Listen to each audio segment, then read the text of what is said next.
Okay, so are you going to be headed to the movies today, possibly tomorrow, after Christmas, this weekend, despite the weather? The rising costs of movie-going and the surge in home entertainment systems, my guest is banking on people flocking to the theaters. Joining me now in a Fox Business exclusive from Kansas City is David Brain, the CEO of Entertainment Properties Trust. This is an owner of movie theaters, lots of them across the country. Hi, David. Happy holidays. Happy holidays. Good morning. Thank you. Good morning. Thank you so much. What kind of crowds are you expecting this weekend? Oh, big crowds. Look, last weekend was a great weekend, up 50% over the prior year with the weather problem. So people are excited about the product out right now, probably Avatar especially, but it's very big. It's been great all year. I got to tell you, people largely aren't aware we're up 8-9% year to date for the full year, and this has not been spotty. It's been very systematic. It's been very steady over the entire year, titles, genres. So it's been a great year, and it's a great season right now. And this superimposed upon a backdrop of less expensive home theater products. I mean, beginning of January, Fox Business is hauling out to the Consumer Electronics Show in Las Vegas, where you see gigantic screens and you can do home 3D and all kinds of things. Yet your numbers are still up. How do you compete against bigger and better opportunities for people to trick out their homes for home theater? Well, the fact is, out-of-home entertainment really competes with other out-of-home entertainment and not so much about in-home entertainment. People don't want to spend all their time at home, and they want to go out for a certain portion. And the fact is, the more people become videophiles, watching more movies at home, the more when they go out, they think about going to the movies. And actually, at home viewing, it seems a little counterintuitive at first, but if you think about it, it comes around to you that home movie viewing actually promotes going to the cinema.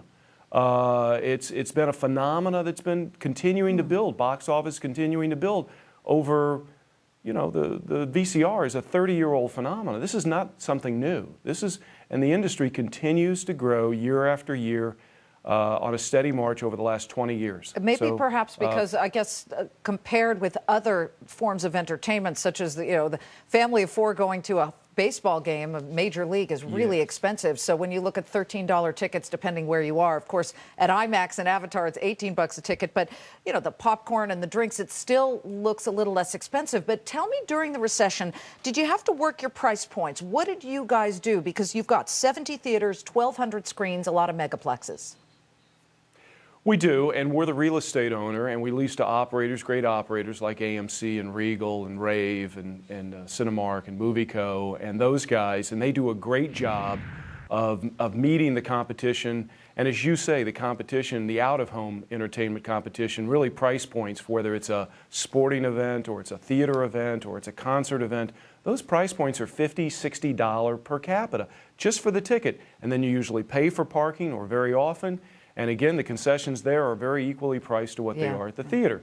So, and you talked about the theater price. You got to remember, the average price for the movie in the U.S. is $7.18. Now, it's not in New York, but that is the average price paid. 3D is commanding a premium of about $2 a ticket. So this is a very healthy thing. And it's a great experience, definitely. I'm going back to when I was a kid, and my dad took me to see Jaws, and the ticket was $3.50, and everybody, whoa, but it's Jaws. It's an amazing experience that I've never forgotten that day. But what is the big experience coming up this week? I mean, we know Sherlock Holmes is opening. How big do you expect that to be?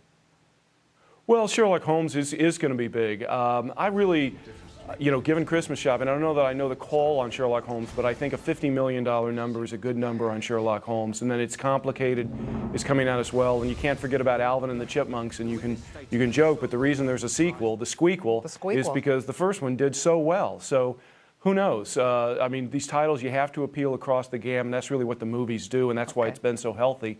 It's because there's something for everybody. I'll be enduring probably the Squeakquel with my kids, but I really do want to see Avatar. David, great to see you. Thank you so much for joining us exclusively, and happy holidays. Thank you very much. Thanks for having me on. David Brain is Entertainment Properties Trust CEO.